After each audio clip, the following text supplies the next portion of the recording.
Well, guys, it's Thursday, April the 3rd, and Liberation Day may have just claimed its first major casualty, just 24 hours after President Trump's jaw-dropping announcement to slap reciprocal tariffs on every country that's gouging American goods. Canada is already waving the white flag. That's right, guys. After decades of bullying the United States farmers and manufacturers with outrageous tariffs, Canada just folded like a lawn chair. And, well, they agreed to drop all tariffs on U.S. goods to zero. This isn't just about shrinking or reducing the cost of milk and eggs. This is about total global economic domination. And folks, it's only just begun. Let's sit down and discuss this, because it's just going to hurt American jobs. I can't stress it enough. And, you know, again, he believes he's supporting Americans. He said he was going to create jobs, create wealth, reduce inflation. It's worked the total opposite. Inflation. But do you think it's fair that you have tariffs on a whole number of products? That's right. And we'd be willing to take those off tomorrow if he took all the tariffs off. We are not the problem, Andrew. Do you know the problem is? China's the problem. And he's taking a blind eye to China as they continue to build their critical mineral mass. We have all the critical minerals that our great neighbors need. We have the energy that our great neighbors need. I just want to go back for a moment. If, in fact, you're prepared to take your tariffs off, why wouldn't you have that negotiation and that conversation now before any tariffs get put in place? Well, we've had this conversation for over the last month. We don't want tariffs. We have another $65 billion worth of tariffs to launch today. That's the last thing we want to do, because it's just, again, it's going to hurt both countries. It's going to hurt American workers. That's the last thing I want. Anderman, take the other ones off. You know, did you guys hear that? They're begging. And here's the kicker. Israel already follows suit. So which country is going to fold next? Will China double down, or is the entire global trade racket about to come crashing down? Now, what I think is really interesting is how, if you guys remember, just a couple of days ago, I shared a clip with you guys, and basically Canada was saying that they wanted to inflict as much harm on America or Americans as possible. But I can assure you one thing, we're going to make sure that we inflict as much pain as possible to the American people without inflicting pain on the Canadian population. And at the end of the day, Trump never even wanted to issue tariffs. He just wanted things to be even. He wanted a level playing field. If America is being charged tariffs, then we're going to charge tariffs. If you guys take your tariffs off, we'll take our or we won't issue any new tariffs. And so anyway, now wait until you see what Trump said about Japan, India, and even our so-called friends in Europe. Guys, it is brutal. Plus, we've got leaked numbers. We got some shocking charts to share with you guys, and a secret dinner with Bill Maher that it'll probably leave you speechless. By the way, if you guys appreciate the daily news updates, hit the like button and subscribe to the channel. And so that you don't miss out on any future daily news updates, join our newsletter, link in the description down below. But stay locked in, guys. Everything changes in the next 60 seconds. This isn't just about economics. This is economic war. And guys, today, Trump's winning. So don't blink. April 2nd, 2025, Liberation Day. The day President Trump declared war on globalist trade and abuse, and the world felt it. This wasn't just a policy update. It was a full-blown declaration of economic independence. For decades, America let other nations rob us blind, hitting our exports, literally hitting our exports with these brutal tariffs, while we charged nothing in return. That's not fair.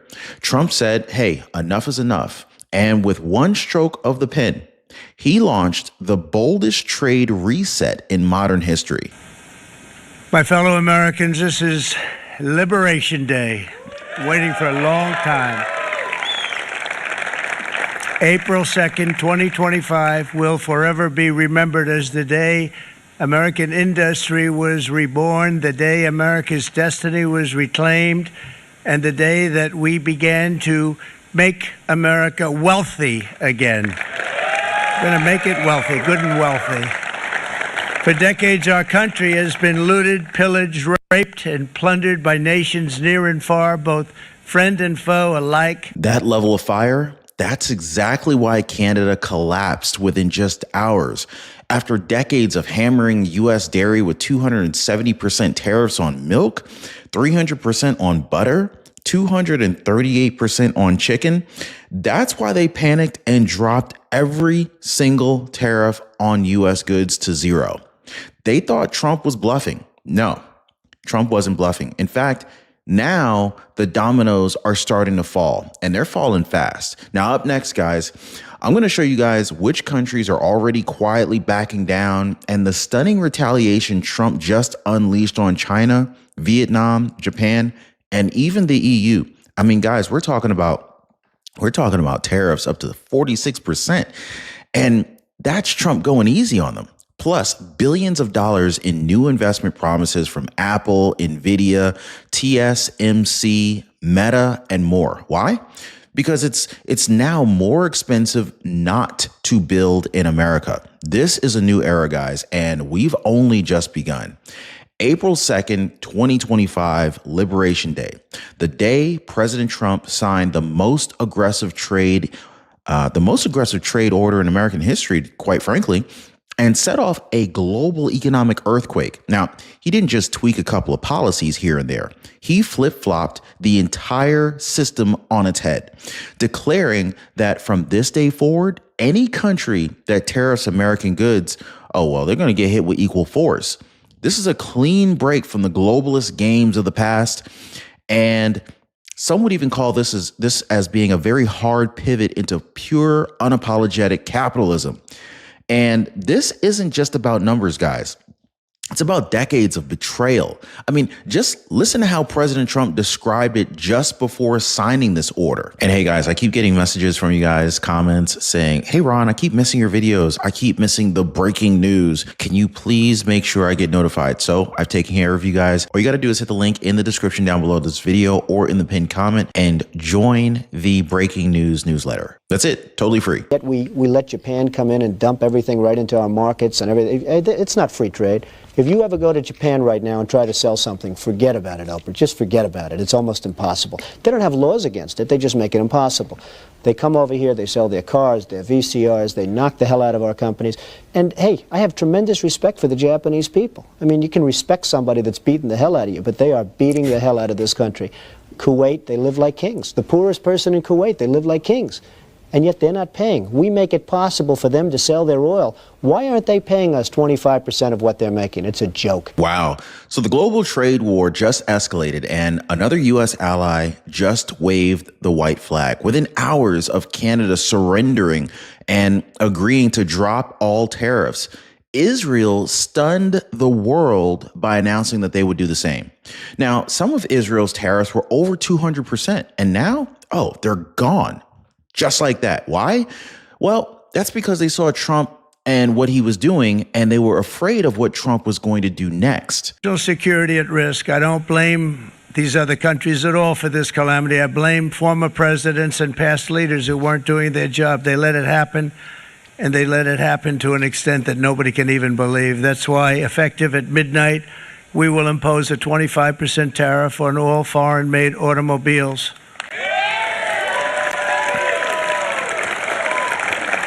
Thank you. Brian, I'd like to have you come up here for a second. Boom. The gloves are off, and Trump isn't asking, he's enforcing. And Israel, they didn't want to be next on the chopping block here. Okay. I just see him sitting. He's been a fan of ours, and he understands this business a lot better than the economists, a lot better than anybody. Brian, say a few words, please, would you? Thank you, Mr. Thank you. President. It's a great honor to have you. Thanks. Thank you, Mr. President. I grew up just north of Detroit, Michigan, in Macomb County, known as the home of the Reagan Democrats. My first vote for president was for Ronald Reagan. I thought that was going to be the best president I ever saw in my lifetime until Donald J. Trump came along. I have watched my entire life, I have watched plant after plant after plant in Detroit and in the metro Detroit area close. There are now plants sitting idle. There are now plants that are underutilized. And Donald Trump's policies are going to bring product back into those underutilized plants. There's going to be new investment. There's going to be new plants built. And the UAW members, and I brought 20 of them with me, they're sitting right over here. We support Donald Trump's policies on tariffs 100%. So, Mr. President, we can't thank you enough. And in 6 months or a year, we're going to begin to see the benefits. I can't wait to see what's happening 3 or 4 years down the road. Thank you, Mr. President. Wow. Wow. Guys, this is huge. But here's the thing. Even Trump's inner circle is acknowledging what few are willing to say out loud. There's still a 20% chance that this could, in fact, spark a recession. Yes, Trump is outmaneuvering the globalists. There's no question here. Yes, countries are caving, but big moves tend to make big waves. And let's be honest, guys, right now, the world supply chains, they're buckling fast. Now, if you guys don't have a plan, I suggest you prepare, because you don't want to wait until the problem occurs. I've left some helpful links for you guys in the description down below. Definitely check those out right now. But up next, I'm going to show you the exact tariff breakdown that Trump revealed, numbers that left foreign leaders furious, and U.S. companies scrambling for more factories back home. So definitely stay tuned for that. And we're also going to break down how Trump's plan to cut taxes and supercharge production could bring back 90,000 factories and spark the largest industrial revival in American history. But on top of that, guys, I've also provided you guys with a list of over 30 or more companies that many of these are work from home opportunities that pay around $100,000 a year. If you guys are interested in that list, definitely check out the link in the description down below. But here's a new phrase that's floating around Wall Street this week. I don't know if you guys have heard it. It's flipping everything upside down right now. Forget the Trump put. That was the old hedge, the bet that Trump would step in and basically save the markets when things went bad. But now, oh no, we've entered a whole new phase. It's called the Trump call. So Scott Besson, one of the architects of this strategy, he calls it straight up bet that President Trump's tariff war, his zero tolerance trade stance, and his America First tax initiatives, they will spark explosive growth over the next 6 to 12 months. And it may already be happening, folks. That would do us economic harm, and many people were looking to do us economic harm. Maybe not so obviously, but they were doing tremendous economic harm. But even more importantly, they will give us growth. These tariffs are going to give us growth like you haven't seen before, and it'll be something very special to watch. I am so looking forward, and Brian, it's going to happen even faster than you said. You know, you might say, but it's already started. It's already started. Work's already begun on plants all around the country, and you see that as before. These are big, rich companies. We have $61 billion started on a big plant going up. It's going to be announced over the next 2 days, and they already started work. Many of these the biggest companies in the world, they've committed to build. We're going to build, sir. And they came here to see me, and wanted to know if they could have a press conference. I do as many as I can. I'm pretty busy trying to stop Russia and Ukraine and the Middle East. We got to stop that. We got to stop the Houthis, which we're making tremendous. They like shooting ships down and out of the water, sinking ships. They get a kick out of it, but they're not getting such a kick out of it now, are they? You heard him, guys. It's not a theory. It is happening right now. In fact, ground is breaking, steel is going up, and the money is flooding back into the United States, guys. But with every move that Trump makes, the attacks get louder, especially from the elite media class. And the latest target is Elon Musk. Politico just dropped a hit piece claiming Elon Musk is stepping back from Doge initiative, calling him erratic, unstable, and even a liability to the Trump agenda. Do you guys agree or disagree with those guys over at the very liberal Politico establishment? Let me know in the comments, guys. By the way, if you're just now joining the live, appreciate you guys hitting the like button. Definitely consider subscribing to the channel. But Elon Musk is not running. In fact, Elon Musk is charging straight into the fire. Just this week, he appeared on Fox News' The Five. he squared off with Jessica Tarlov, lit up the airwaves with one of the most transparent, confident defenses of his mission to date. Tesla lover here. My sister has 2 in her family, so have not thrown any Molotov cocktails recently. But I wanted to talk to you about what Doge has been doing. So you've been making cuts to a lot of the agencies that have open investigations and regulatory battles with your companies. At the same time, you continue to get billions in government contracts. Tesla gets billions in subsidies. How do you explain that to the American people? Well, everything that Doge does is an open book. So I think the most transparent the most transparent organization in government ever. Every single Doge action is listed on the Doge.gov website. It's also listed on the X handle. So if anyone has a concern about any one of those actions, they can bring that up. They can raise that. And I do want to say, like, sometimes we make a mistake. Nobody bats 1,000. We will at times make a mistake, and make a mistake. We'll act very quickly to correct it. I am under such an extreme spotlight, so much scrutiny, that it's literally impossible for me to get away with anything nefarious. And obviously, nor do I wish to. So this is a case where we have radical transparency. We're actually willing to admit that we do make mistakes. Often people are not willing to admit they make mistakes, but we are. But we want to emphasize we fix them quickly, and we're trying to do the right thing for the American taxpayer, for the American people. And I think history will be the judge that what we've done here and what we're doing is a very good thing for the strength and future of America. Wow. Guys, that wasn't just a rebuttal. That was a direct strike against the entire smear campaign. And Elon, well, he delivered it live. No notes, no backup, just the truth. So whether you love Elon Musk or you hate him, he's another piece of this American revival here, okay?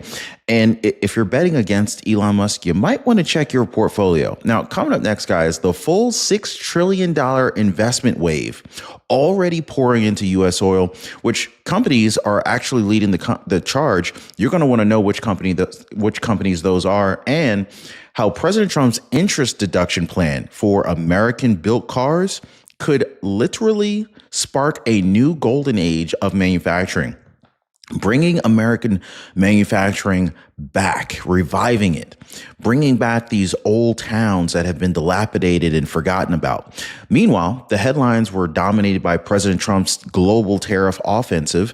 Something just as explosive has happened right in the heartland of Wisconsin. In fact, in what turned out to be the most expensive state Supreme Court election in American history, guys, over $90 million was poured into the race. And at the very center of it all, a shocking face-off. Elon Musk in one corner versus George Soros in the other. Liberal Susan Crawford winning the Wisconsin Supreme Court election last night. Elon Musk spending around $20 million to help Brad Schimmel. George Soros spending over $5 million to help Susan Crawford. So the results mean Wisconsin will now be redrawing their congressional districts, likely allowing the Dems to gain 2 seats in the House of Representatives, which is actually not good for Republicans or for Trump. So let's go ahead and break that down. Despite Elon Musk dropping 4 times more cash than George Soros, the Democrats won the court. And they'll now redraw congressional maps that could flip 2 House seats blue. Now, that's the real game being played. It's not just about elections. It's about who draws the battlefield. But that wasn't even the only thing that was going on Wisconsin's ballot. In this next piece, it might be the GOP's secret weapon heading into 2026. So in the same election, guys, voters overwhelmingly passed a constitutional amendment requiring voter ID in all future state elections. 63% in favor of that. That's a landslide. And now the GOP sees blood in the water. They're basically preparing to take this fight to the national level through something called the SAVE Act, the Safeguard American Voter Eligibility Act. House Minority Leader Hakeem Jeffries losing it just yesterday, after Mike Johnson explained how he's bringing this up to a vote. Dems are so worried about this bill that they took down a rule in the House to delay the vote. Now, when Hakeem Jeffries is throwing temper tantrums like a 5-year-old on the House floor, you know the GOP is onto something. The SAVE Act would require proof of U.S. citizenship to vote in all federal elections. Passport, birth certificate, or real ID. No more guessing, no more gray areas. Now, coming up next, guys, we're going to break down what's exactly inside the SAVE Act, why Democrats are so terrified about it, and also why this single law could reshape 2024, 2026, and even beyond that. Plus, what Trump actually said behind closed doors about Washington or about Wisconsin voter fraud and the war room strategy that they're prepping right now. So stick with me, guys, because we got a lot to cover still. But what just happened, by the way, if you guys are just now joining live, hit the like button, definitely subscribe to the channel. But what just happened in the House of Representatives might be the biggest voter suppression history or the biggest voter suppression story that the media won't cover. Now, as Republicans prepare to push the SAVE Act, a bill requiring proof of U.S. citizenship to vote in federal elections, Democrats pulled a procedural nuke. They dropped a nuke on this one here, guys. They took down a House rule, something that's rarely ever done, to stop the vote before it could even happen. Well, it's a very disappointing result on the floor there. A handful of Republicans joined with all the Democrats to take down a rule that's rarely done. It's very unfortunate in this case. 96% of House Republicans voted against proxy voting because they believe it's unconstitutional and they agree that it would open a Pandora's box. And so that's what we just saw. Let me just make this clear. That rule being brought down means that we can't have any further action on the floor this week. That means we will not be voting on the SAVE Act for election integrity. We will not be voting on the rogue judges who are attacking President Trump's agenda. We will not be taking down these terrible Biden policies with the CRA votes. All that was just wiped off the table. It's very unfortunate. We'll regroup and come back, and we'll have to do this again. Wow. Let's be clear, guys.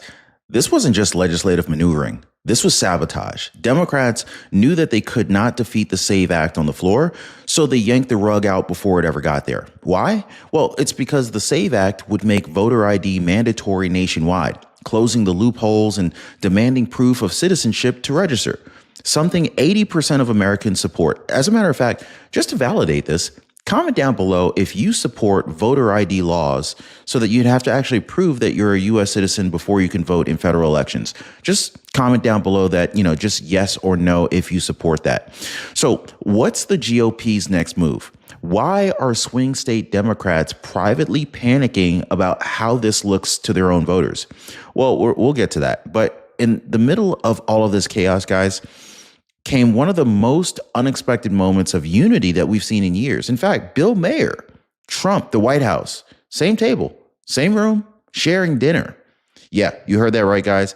Kid Rock actually helped broker a private dinner between President Trump, Bill Maher, Dana White, and a few close friends. And what happened next?